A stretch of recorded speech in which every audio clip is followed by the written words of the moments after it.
Ahoy kabayan, welcome to my vlog again. Ngayon, gusto kong magpasalamat ulit sa mga subscriber ko at sa mga nanonood ng aking channel na hindi kayo nagsasawang panoorin ang aking mga vlog dito sa aking buhay OFW. Kasi ang dami nang pumunta dito sa Czech Republic na dati napapanood nang nilang ako at nanghihinayang kung bakit daw ako huminto doon sa aking pagbablog. Nangyari kasi na busy ako ng mga nakarang taon, kaya hindi na ako nakakapag-upload. Ngayon, yung mga nanonood sa akin doon sa Pinas ay nandito na po. Yung iba katrabaho ko na at almost 1 year na hindi ako nag-upload. At nakikita ko pa rin na mayroon pa rin nanonood, nagko-comment. At humingi ako ng pasensya na hindi ako nakakapag-reply kasi nga that time ay parang wala na sa akin ng mag-vlog. Ngayon na ang dami ko ng katrabaho na galing sa Pilipinas na nagsasabi sa akin na pinapanood ka namin, gumawa pa kami ng GC para malaman yung buhay dito sa Czech Republic, kung ano ang magkano ang sinasahod. Kaya nagsabi sa akin na ipagpatuloy mo kasi sayang yung account mo. Kasi nakikita ko rin mga kabayan dito sa aking studio account na may pumapasok talagang dollars sa akin. Nag-notification na nga sa akin na malapit na raw akong sumahod for the first time. Kaya sayang din yung aking account. Kasi ang palagi lang naman tinatanong sa akin, ano na daw yung updated salary dito, kasi nga almost 2 years na po ako dito. Kasi nang hinire po kami galing sa Pilipinas, ang sahod lang namin po ay almost, ang offer sa amin ay nasa 19,000. Parang ganun lang, 19,000, pagkaalam ko 400, parang ganun yung offer sa amin. Babalikan ko lang para malaman nyo rin kung gaano ba kabilis magtaas ng salary dito po sa Czech Republic. Pero isa yan palagi sa mga tinatanong kahit sa GC dito sa Czech Republic, sa mga OFW ng mga Pilipino. Kasi hindi po talaga namin masasagot kahit sino pang vlogger ang ng salary, kasi nga bawat employer po ay iba-iba po ang pasahod, di ba? Bali, ang masasabi ko lang ay dito po sa current employer ko kung paano po kami nila pasahuran, kung gaano po kalaki o gaano po kabilis mag-increase ng salary. Di ba, ang sinasabi ko nga sa iyo ng unang dating namin dito ay ang offer sa amin ay 19,000 galing sa Pinas crowns. Tapos ang dumating kami dito ay September, ng ilang buwan lang, tapos parang nag-increase ng ang aming employer, naging 21,480 kami. Bali, ito ay pinirmahan namin ng December 31, 2021. Kasi 19 kami dumating dito kasagsagan ng COVID. Ng 2021, bali tinasa na nila kami ng 21,480. Bali doon sa offer na 21,480 ay may kasama po yung free accommodation, free transportation, 2,000 crowns food allowance, and then 500,000 crowns sa benefit plus. Diba? Yun ang kasali dito sa contract namin na 21,480 ng 2021. Di nagdaan yung mga buwan at taon sa offer na yun. Bali bali yung warehouse namin, kasi 3 warehouse yan dito sa Czech Republic. Bali pinag-isa siya sa isang company dito sa Krashchany. Pinag-isa na siya.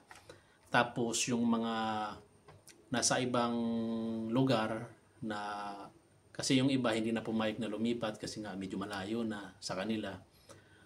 Yung mga lumipat, ang in-offer sa kanila ay hourly rate. Bali, ang per oras nila ay sumasahod, ay sasahuran sila ng 180, yung mga hindi pa yung mga 2 years na, tapos yung hindi pa naka 2 years, 170. Pero yung offer na yun na per hour, wala na po siyang kasamang bahay na free accommodation, yun lang. Pero yung transpo allowance nila, mayroon pa po. Hindi pa siya kasama sa 180 at saka 170. Kaya kung malayo ang tinitirahan mo, kasi parang pagkakaalam ko parang 6 or 4 crowns per kilometer. Kaya pag malayo ang tinitirahan mo, mas malaki ang transportation mo. Kasi doon sa malapit, kasi nga per kilometer ang offer nila. Bali, additional yun. Kasi yung iba naming mga kasama ay nakakatanggap pa sila ng 4,000, 5,000 na allowance sa pamasahe monthly. Kasi depende yun sa pasok. Bali kami, that time, 1 month na lang bago mag 2 years, granab namin yung opportunity na yun na hourly rate, kasi nga, ang sabi ng mga kasamahan namin ay mas malaki pa daw ang nasasahod nila sa hourly rate na sahod kaysa doon sa monthly. Kaya that time ako ay nag-start mag-change ng contract.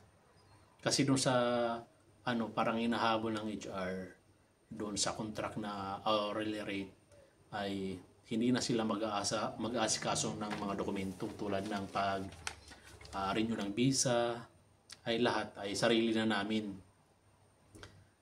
Kami nang mag-aasikaso noon. Kaya that time, dahil nga 1 month na lang mag 2 years na kami, ay 2 kontrata ang pinapirmahan sa amin. Isang 180 tsaka 170. Kaya nagtataka kami. 2 kontrata na para daw isahan na lang, kasi nga 1 month sa sunod na buwan ay magwa 180 na rin naman kami. Kaya ganon siya kabilis. Tapos ngayong 2023, ng nakarang taon, September din, binago naman ang kontrata namin. Kasi parang nalalakihan talaga sila. Kasi ang laki talaga ng pagkakaiba ng salary namin ng hourly rate tsaka yung monthly. Binago naman ng employer namin yung monthly, yung salary namin. Ginawa na kaming 34,100 ng September 1, 2023. Bali, yung 34,100 na po yun, ay dun lang po yun sa umabot ng mga 2 years. Bali, yung pababa, yung mga 1 year lang, ay iba pa rin ang offer sa kanila. Parang 100 lang din. 30,000 lang. 30,100, parang ganun ang offer sa kanila sa mga wala pang 1 year. Sa mga 2 years, ito na yung offer sa amin. 34,100. Bali, ilang taon lang, di ba? Ganun, bawat taon nag-i-increase talaga sila. Kasi ang sabi ng mga tagal dito, ganun daw talaga ang policy ng government ng Czech Republic, ay nag-i-increase ng 1,000. Pero doon sa mga kababayan ko na nandito o taga-apply, parang hindi ata lahat ng company dito ay nakakasunod. Maswerte na lang kami na yung company namin ay sumusunod sa government sa pag-i-increase yearly. Diba? Kasi may time nga parang 2,000 pa yung na-increase nila, hindi lang 1,000. Ngayong ngayong 2024, kasi dapat makakapirma kami ay parang April ay makakapirma na kami. Ay May, dapat mga May makakapirma na kami. Kaso umuwi kami ng Pilipinas, ng bakasyon kami, mga 2 months. Kaya nang bumalik kami dito ng June, pinapirma na nila kami ng bagong salary statement na nagkakahalaga ng 37,100. Kasi parang 3,000 ang in-increase nila sa year na to kasi nga yung transpo allowance namin parang idinagdag na siya dito. Hindi na siya magbibigay ng transpo allowance na 37. Kaya ganoon na lahat ng naka 2 years ay 37,100 na. At yung nagtatanong naman yung sa akin, si kabayan na nandito sa Czech Republic kung magkano na daw ang sinasahod pag 37, hindi ko masyado makompute kasi nga yung sinasahod ko ay palaging may overtime at ngayon pa lang ako nakasahod ng ng nakarang buwan ng kumpleto kasi ng nakarang buwan ay more on dovolina nakalib ako pero may bayad yon. Iba kasi ang computation nun eh. Ngayong pagdating ko dito, bali may 3 araw akong overtime. Ang sinahod ko po nito na ay nasa 44,000, parang 44,600. Ganun po ang sinahod ko. Pero ako na po ang magbabayad ng bahay. 6,000 yung tinitirahan ko ngayon. Itong room ay 6,000 per head. Bali 18,000 kasi to per kwarto eh. Bali nagiging, kasi kinumpute ko yung 34 sa piso natin, mahigit 100 eh. Parang 106. Kasi depende kasi sa palitan. Pero that time, ang sinahod ko ay sa piso ay 106 kasi nga nag-ano nga ako dahil nga bagong kontrata kung magkano bang sasahurin. Pero doon kabayan mayroon po akong allowance pa na 5,000 bago po tong yung 37,100 na yon, mayroon po pa akong 5,000 allowance dyan kasi nga operator po ako dito, forklift.